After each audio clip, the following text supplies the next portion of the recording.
नमस्कार दोस्तों, मैं हूं पुलकित मोहन सिंगला। स्वागत है आपका हमारे चैनल में। दोस्तों, ये एक कहानी है एक औरत की जो एक फैमिली के परिवार के डेथ्स में जाती थी और वहाँ जाके जी भर के बुराई करती थी। ये नफ़रत करती थी अपने रिश्तेदारों से और उनकी फैमिली में कोई डेथ होती थी या कोई अच्छा फंक्शन भी होता था, मंगल कार्य होते थे या शोक कार्य होते थे, दोनों में जाती थी।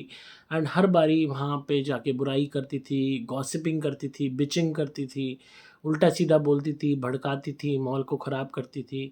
यहाँ तक कि किसी के श्राद्ध में जाती थी, किसी की डेथ में गई तो वहाँ 13वीं में जो भोजन होता है वो नहीं करना, नफ़रत करना या वहम करना, हर तरीके से अपमानित करती थी उस मृत इंसान को जो जिसके उसमें आई है ये डेथ में। यहाँ तक कि ये एक अपनी ही जो है हस्बैंड के को ये कह लो उसका हस्बैंड जो है समझाता था उसको, तब भी वो उस चीज़ को नहीं मानती थी। एंड हस्बैंड के भाई की वाइफ़ मरी, उसमें वो गई एंड उसने वहाँ पानी तक नहीं पिया, ये सोच के कि वो चढ़ जाएगी, और उसकी बुराई करी और हर तरीके से उसके लिए एक नेगेटिव आउटलुक रखा। और इस हैबिट को इसने इतना औरत ने अपने अंदर बना लिया था कि इसने हर जगह हर बारी ऐसा करना शुरू कर दिया। तो उस परिवार के जितने भी पितर थे, वो इस औरत के अगेंस्ट हो गए और इसके प्रति नेगेटिव हो गए, और इतने ज़्यादा नेगेटिव हो गए कि उन्होंने इसको नुकसान देना शुरू कर दिया। और जब नुकसान देना शुरू कर दिया तो इसको हेल्थ इश्यूज़ होने लग गए, इसकी औलाद को हेल्थ इश्यूज़ होने लग गए, हर तरीके से इसको संकट आने लगा। शुरू में इसको पता नहीं लगा बिल्कुल भी, पर धीरे-धीरे इसको महसूस होने लगा कि कुछ न कुछ तो गड़बड़ है इसके साथ, जो हो रहा है। इसको वो पितर भी दिखाई देते थे, वो मरे हुए परिजन भी दिखने लगे जिनके श्राद्धों में, जिनकी डेथ्स में सॉरी ये गई थी, और जहाँ भी ये बुरा बोल के आई थी, बुरा करके आई थी। ये पूजा करती थी, पूजा लगती नहीं थी, इसका पूजा करने में मन नहीं होता था, इसके अपने पति से रिलेशंस ख़राब हो गए, इस कदर हो गए कि फ़िज़िकल रिलेशन होने बंद हो गए। पति ने बाहर एन्जॉय करना शुरू कर दिया, एक्स्ट्रा मैरिटल अफ़ेयर करना शुरू कर दिया, इसके बच्चे इसके विमुख हो गए, एक तरीके से अकेली पड़ गई, रूप इसका ख़राब होना शुरू हो गया। हर तरीके से मुँह पे धब्बे बद होने लगे, भद्दे-भद्दे से, वज़न बढ़ने लगा, हर तरीके से ये अपनी लाइफ़ के हर उसमें ज़ीरो होने लगी। जब इसको बहुत ज़्यादा डाउनफ़ॉल हुआ तब इसने कहीं पे भी कॉन्टैक्ट किया तो कोई बता नहीं पाया इस बात को कि क्या दिक्कत है।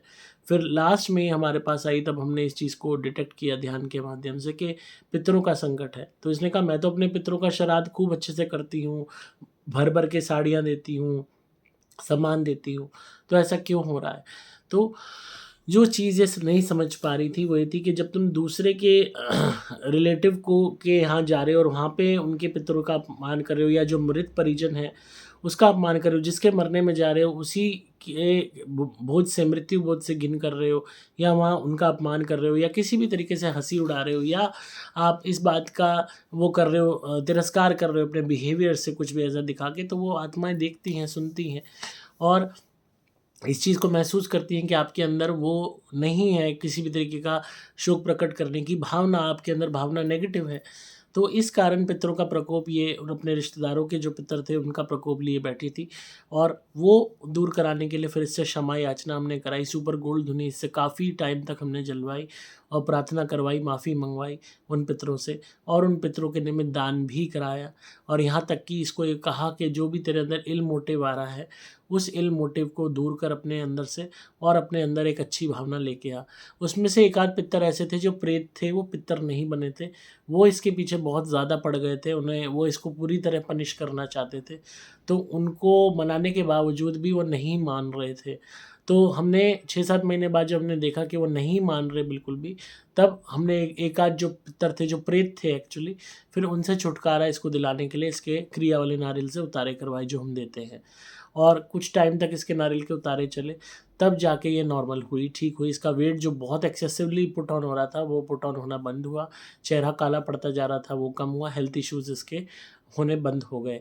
फिर हमने इसको एक चीज़ की जो है ताकीद करी कि अभी कुछ टाइम तक उन रिश्तेदारों के यहाँ ये बिल्कुल नहीं जाएगी, जिनके यहाँ चाहे वहाँ पे डेथ हुई हो, चाहे वहाँ पे शादी हुई हो, चाहे वहाँ बच्चा हुआ हो, ये बिल्कुल भी नहीं जाएगी।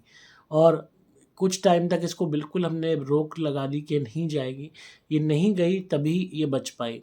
क्योंकि वो जो पितर थे वो इस फिराक में थे कि इसको बीमार करके मार दें।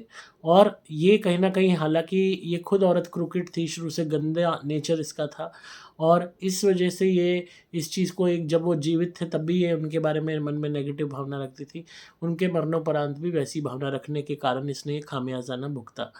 और ये इसकी किस्मत अच्छी थी कि ये बच गई हमारे उपायों से और ये काफ़ी हद तक अब इनके बिहेवियर में सुधार आया है। और हर एक को कहूँगा कि अपने आप को सुधारिए, किसी के भी मरने में जाते हो तो वहाँ जाके उनकी आलोचना मत कीजिए, उनकी बेइज़्ज़ती मत कीजिए। अगर आपको वो इंसान पसंद नहीं, जीते जी पसंद नहीं था या नहीं थी, तो आप उनके मरने में मत जाओ।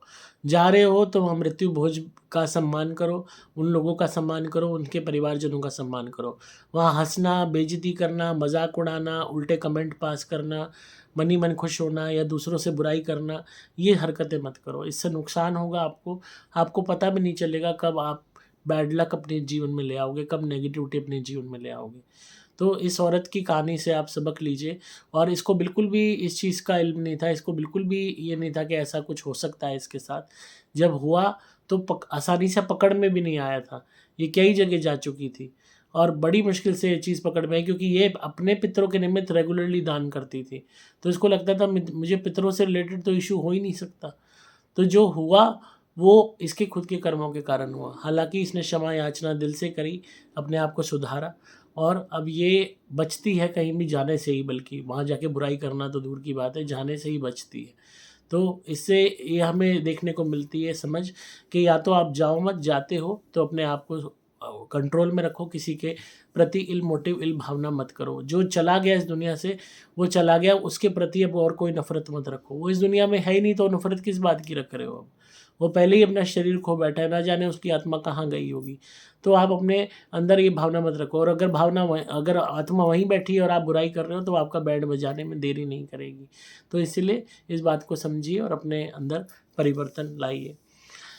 आई होप आपको आज की वीडियो पसंद आई होगी। अगर आप भी इसी तरीके की किसी नेगेटिविटी से परेशान हैं तो आप हमारी धुनी मंगाइए, उसको ट्राई कीजिए, घर में जलाइए, घर की शुद्धि होगी सबसे पहले।